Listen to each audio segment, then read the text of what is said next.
Hi everyone, in this tutorial I'm going to show you how to draw a tiger's eye in pastels.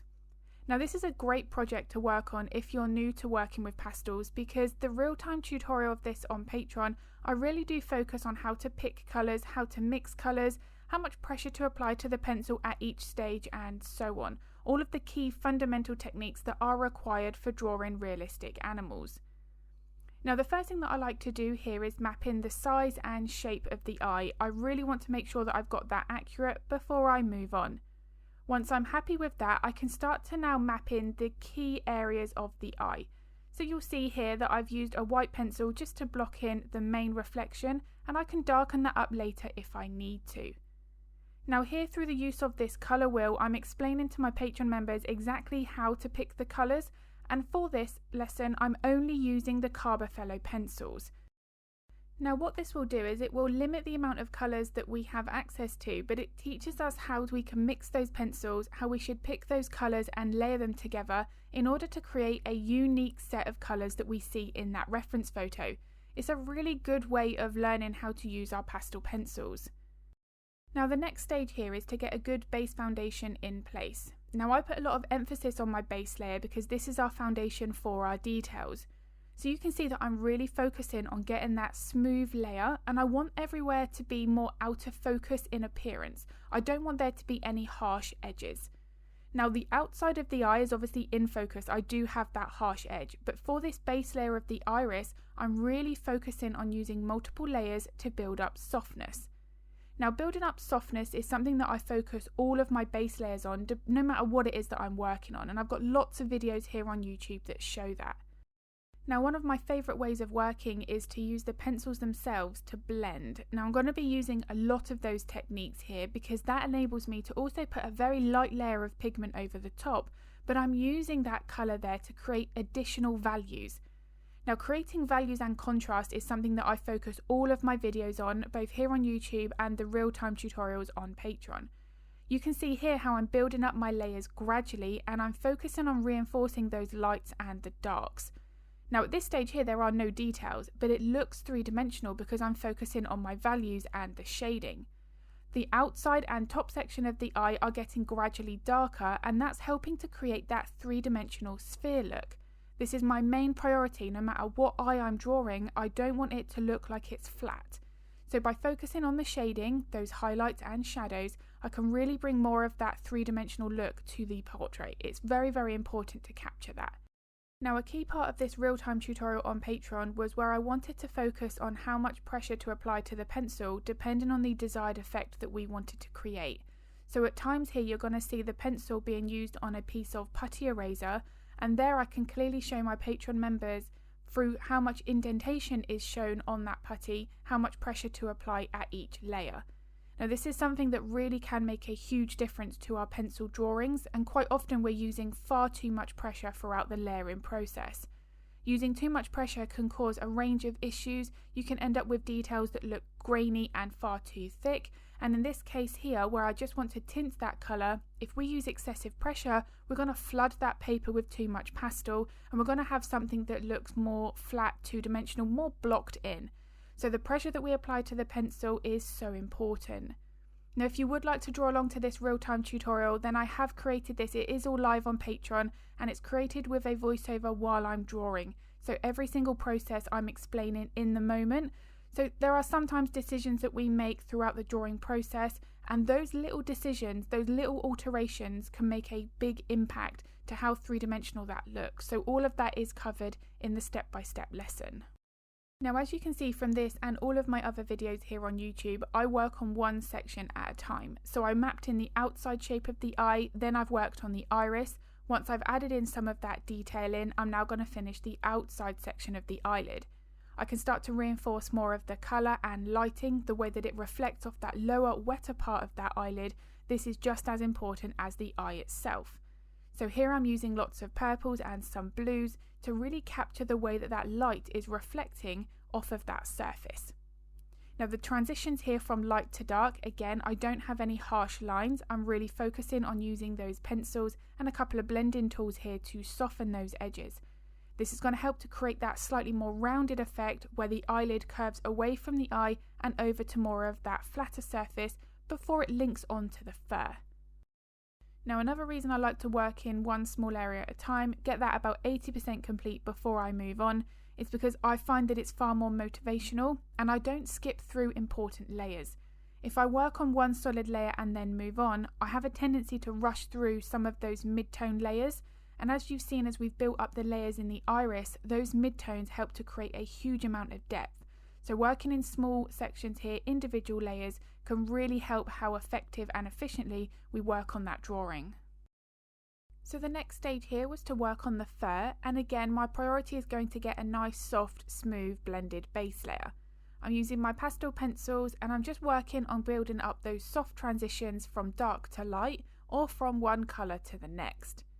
Now what I want to be focusing on here is where I'm going to be really refining our pencil technique.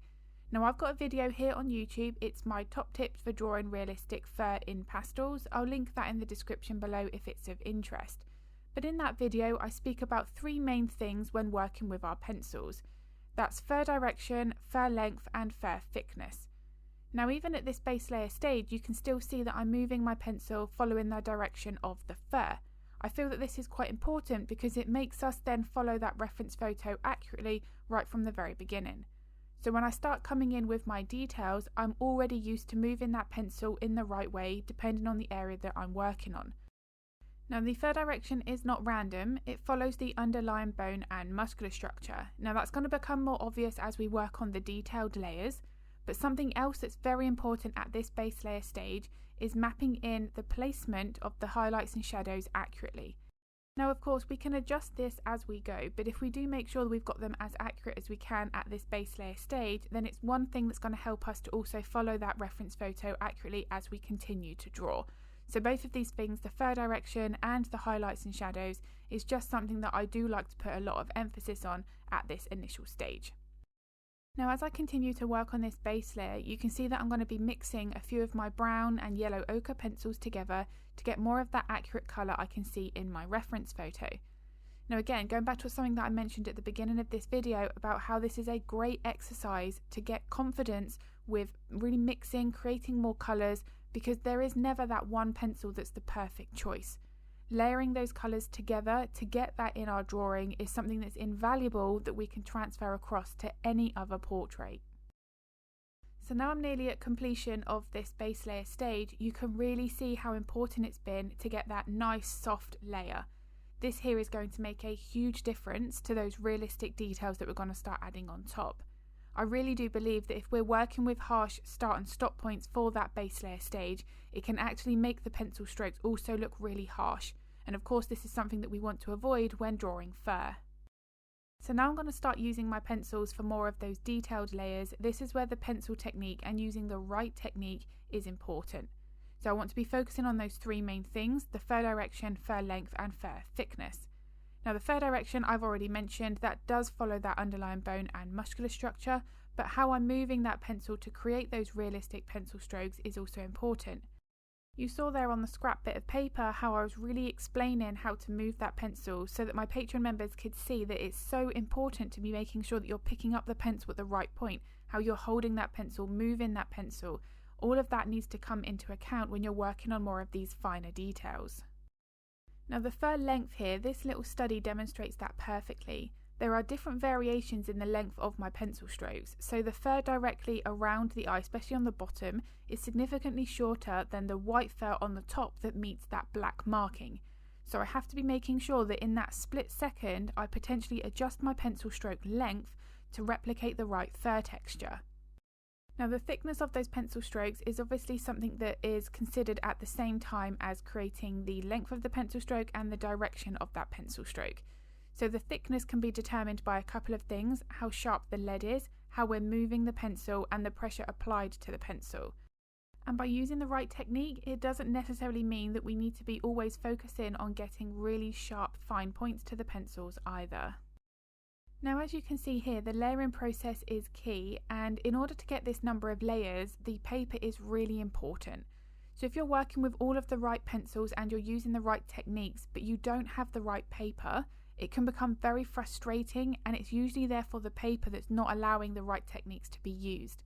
So my paper of choice is Pastelmat. It allows for many layers. I've not yet come across the point where I've filled the tooth of the paper, so even at this stage here where I'm at, if I decided to add another 5 or 6 layers, I could do. So Pastelmat is definitely my paper of choice for achieving maximum depth and maximum detail.